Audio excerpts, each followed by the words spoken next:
ഇതാണ് ധോണിയിലെ ഷാജ്മോഹൻ ചേട്ടൻ്റെ വീട്. പുള്ളി ആദ്യം റബ്ബർ ടാപ്പിംഗ് ഒക്കെ ആയിരുന്നു ജോലി. പക്ഷേ ആനശല്യം കൂടിയപ്പോൾ പണിക്ക് പോകാൻ പറ്റാതെ ഇപ്പോൾ സെക്യൂരിറ്റിക്കാരനായിട്ട് ജോലി ചെയ്യുകയാണ്. പുള്ളി വീട്ടിൽ ജോലിക്ക് വേണ്ട ഒരുക്കത്തിലാന്ന് തോന്നുന്നു. പുള്ളി ഒന്ന് വിളിച്ചു നോക്കാം. ഷാജ്മോഹൻ ചേട്ടാ, ചേട്ടാ ജോലിക്ക് പോകാൻ റെഡി ആവാണോ? ചേട്ടാ, ചേട്ടൻ എന്താ ഇപ്പോൾ ആദ്യം ടാപ്പിംഗ് ജോലി ആയിരുന്നല്ലോ, പിന്നെ എന്താ ഈ സെക്യൂരിറ്റി ജോലിക്ക് പിന്നെ പോകാൻ തീരുമാനിച്ചേ?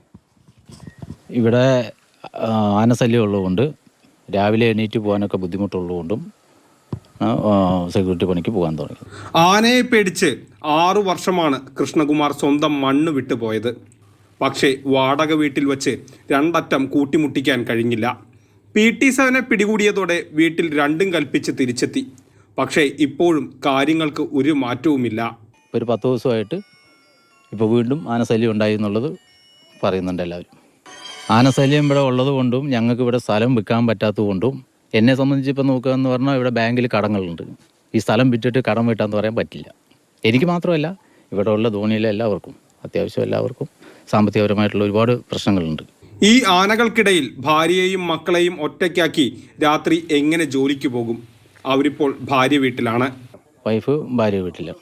വേറൊന്നുമല്ല, ഇത് ഇവിടെ വരാനും പോകാനുള്ള സൗകര്യക്കുറവ് കാരണം എൻ്റെ മകൻ്റെ ജോലിയുടെ ഭാഗമായിട്ടുള്ളതും മകൾക്ക് സ്കൂളിൽ പോകാനുള്ള കോളേജിൽ പോകാനുള്ള ഒരു ബുദ്ധിമുട്ടും കാരണം അവരവിടെ ഇരിക്കുകയാണ്. വൈകുന്നേരം ഒരു 9 മണി 9:30 ആകുമ്പോൾ ആന വരും.